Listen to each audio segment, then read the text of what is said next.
पार्वती भगवान भोलेनाथ से निवेदन किया 3 बार। 2 बार उन्होंने पहले कह दिया सुनो कि कथा जो सकल लोक जगताई जोड़ी पूछन चल सैल कुमारी। महाराज को कथा सुनाओ जिससे केवल हमारा कल्याण हो, हम केवल अपनी कल्याण की बात करते हैं कि भगवती पार्वती चाहे सामान्य देवी की आत्मा है चाहे जगदम्बी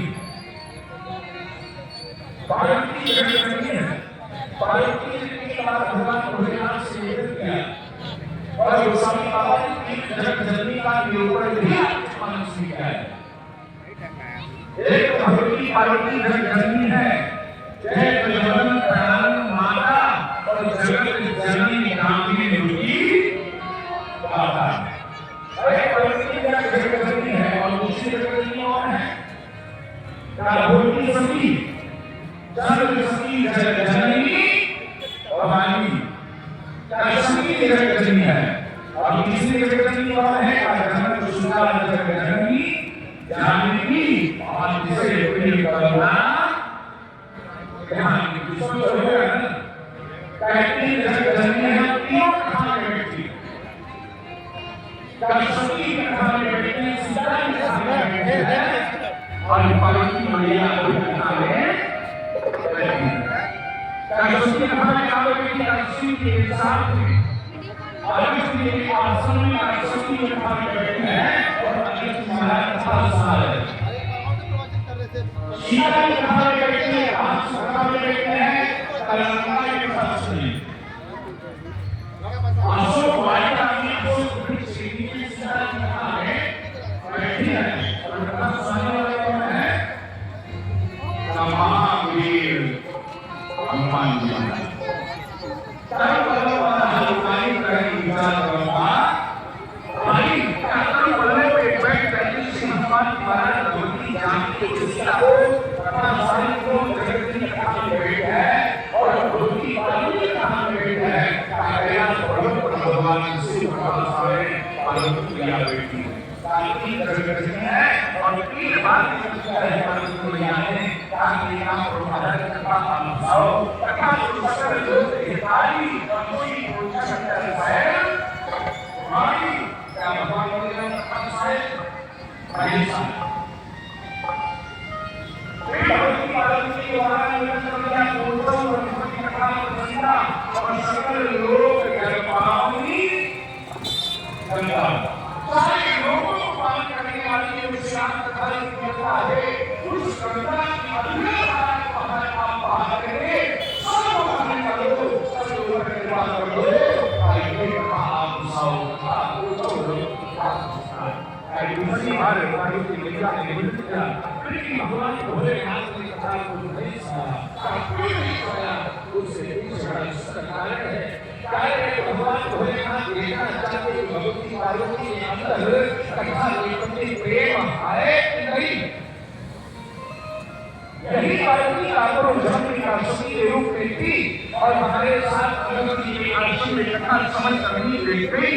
फिर वहां जाने के बाद में भगवान की कथा को ने सुना नहीं जिसकी वजह से जीवन में संशय का आगमन हो गया और ये संशय विनाश का कारण बन गया और ये पार्वती सती के रूप में जीवन का विनाश हो गया क्योंकि राम कथा का अपमान नहीं कर दिया। कभी राम कथा में जाए तो राम कथा का अपमान नहीं करना चाहिए, राम कथा को श्रवण करना चाहिए। सती की तरह नहीं बल्कि शिव की तरह राम कथा श्रवण करना चाहिए। सती कथा में केवल बैठे नहीं कथा का सम्मान नहीं किया, कथा का अपमान कर दिया, कथा को नहीं सुना। सती का विरोध हो गया भगवान से और अपने पिता के धन में यज्ञ में क्या करके अपने शरीर को त्याग कर मेरा सती का विनाश। करना नहीं चाहिए। भगवान भोलेनाथ की इस बात पर विचार करने लगे।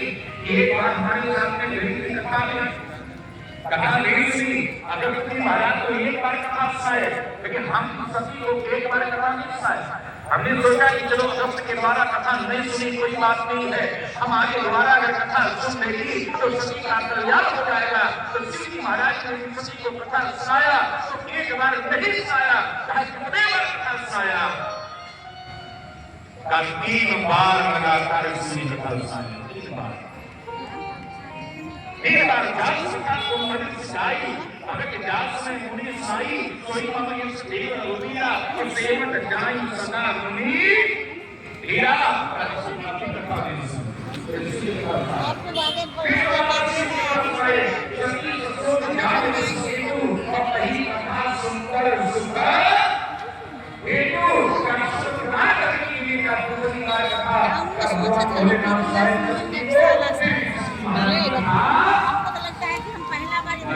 देख रहे हैं रक्षाला में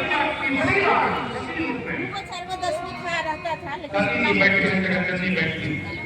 और भगवान भोलेनाथ की उसी बात अंतिम वाली कथा सुना रहे लगे कहां कथा खाया और कब प्रदेश भय ही काला का ये तुम्हारी कथा सुना रहे। क्या भोलेनाथ कथा सुना रहे उसी कहां देख रहे हैं, ऊपर देख रहे हैं। भगवान भोलेनाथ का बोले कि 3 बार कथा सुनाई, उसी कथा नहीं सुनी। आज जब तक आई सभी बार निवेदन नहीं करेगी, सभी बार रुक है, जब तक तीसरी बार निवेदन नहीं करेगी तब तक हम कथा सुनाने वाले नहीं है। कोई बार लगातार पार्वती ने निवेदन किया तो किसी की कथा नहीं सुनाया। और जैसे ही तीसरी बार निवेदन किया तो स्वामी बाबा निवेदन कर रहे हैं कि यज्ञ को अतियारती को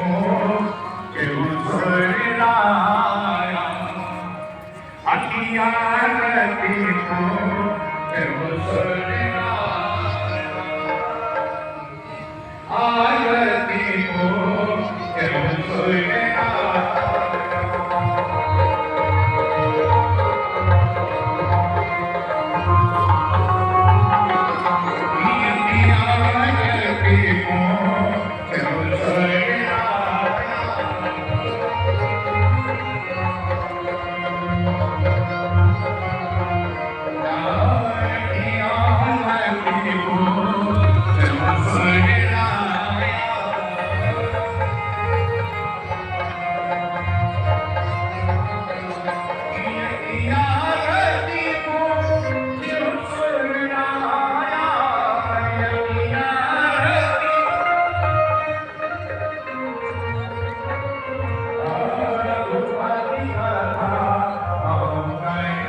हमारे ऊपर दया करो और दया करके कथा सुनाओ। भाई भगवान भोलेनाथ दया किसके ऊपर करते हैं? भगवान भोलेनाथ दया उसके ऊपर करते हैं जो भगवान को याद करता है। दया शब्द को अगर आप उधर देंगे ना तो एक शब्द बनेगा याद। दया शब्द केवल उलट करके पढ़ने की आवश्यकता है। यानी याद। जब तक ठाकुर जी को आप याद नहीं करते तो भगवान की कृपा होने वाली नहीं है, दया होने वाली नहीं है। आज भगवती पार्वती ने निवेदन किया, पार्वती जी ने कहा कि महाराज एक काम करो, हमारे ऊपर आज आप का दया करें और दया करके आप हमें भगवान की कथा सुनाओ।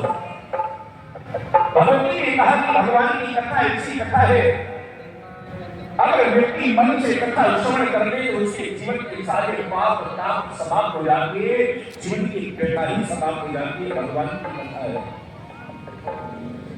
कथा के बैठक के सभी कथा देश में सभी के जीवन में दुख का सागर समर्पण और पर भगवती जानकी कथा में बैठी और बड़े प्रेम के साथ संत हनुमंत लाल की महाराज कथा सुनाए और भक्ति भाव के साथ समर्पण भाव से भक्ति जानकी ने कथा को श्रवण किया था। कैसे श्रवण किया? का जानकी का तन ही कथा में है और जानकी का मन भी कथा में। का जो तन और मन दोनों से आप कथा श्रवण करोगे तो आपके जीवन में तन सुख का आगमन हो जाएगा। आपके जीवन से दुख हमेशा के लिए दूर हो जाएगा, दुख हमेशा के लिए भाग जाएगा। हम नहीं कह रहे हैं पर सुनने को लागू है तो स्वामी तुलसी बाबा ने बोल दिया है। बाबा ने भगवान शिव की वाणी, जैसे गीता भगवान कृष्ण की वाणी है वैसे श्री राम कथा भगवान शिव की वाणी है। रच महेश ने मानस लाका किसी जीव की वाणी नहीं है, इसलिए राम कथा मिथ्या नहीं। और आज के समय में लोग कहते हैं राम कथा मिथ्या है, ये काल्पनिक है। लेकिन गोस्वामी जी ने कहा काल्पनिक नहीं, ये शिव की वाणी है साहब, शिव की वाणी। हम सबका कल्याण करने के लिए भगवान शिव का पार्वती को माध्यम बना करके कथा सुना रहे हैं। हम सब जीवों का कैसे कल्याण, जीवों पर दया किया है भगवान भोलेनाथ ने। तो स्वामी जी महाराज कह रहे हैं कि सीता जी कथा में बैठी है, तीसरी जगत जननी है का कथा में बैठी है और बैठ करके कथा सुन रही है। का कैसे सुन रही है? ये रामचंद्र गुण बरने रामचंद्र गुण बरने लागा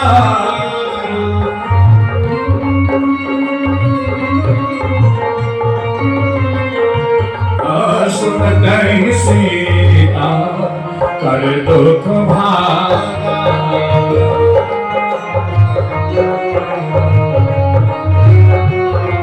रामचंद्र गुण लागा सुनते सीता कर दुख भागा। का सीता जी कथा सुनी, सीता का दुख हमेशा के लिए भाग गया। लेकिन कथा कैसे सुनी है? का लागी सुने का श्रवण मन लाई, आगे होती सब कथा सुनाई। तो प्रेम के साथ ने सीता जी कथा सुनी, उनका दुख दूर हो गया। पार्वती मैया कथा सुनी, इनका दुख दूर हो गया। भगवान भोलेनाथ कथा सुने, परम सुख की प्राप्ति हुई। तो आप भी ऐसे ही कथा अब 7 दिनों तक आप सुनते रहोगे। हाँ, तो आपका भी धीरे धीरे दुख भाग जाएगा। लेकिन जब प्रेम के साथ में आप भोजन वगैरह छोड़ के भजन करने आओगे, कथा सुनने आओगे, कै बजे आना है? जोर से बोलो। 7 बजे, 5 बजे। 5 बजे से कथा प्रारंभ हो जाएगी। 5 बजे से लेकर के 9 बजे तक कथा। आप लोगों को विलंब नहीं होगा और सब लोग अपने अपने समय से घर पर और पे जाएंगे। तो 5 से 9 तक की कथा होगी। तो हमारे बातें हमारे अतिथि पधारे हुए हैं और आप सबका सम्मान इस व्यास मंच से किया जाएगा। और उसके बाद में आज हमारे बीच में उमेश शास्त्री जी महाराज पधारे, इनके द्वारा भी भगवान की बड़ी दिव्य मंगल में कथा थोड़ी देर तक आप सभी लोग श्रवण करेंगे। भाई देखिए, हर चीज की मर्यादा होती है। वक्ता की वाणी और गाड़ी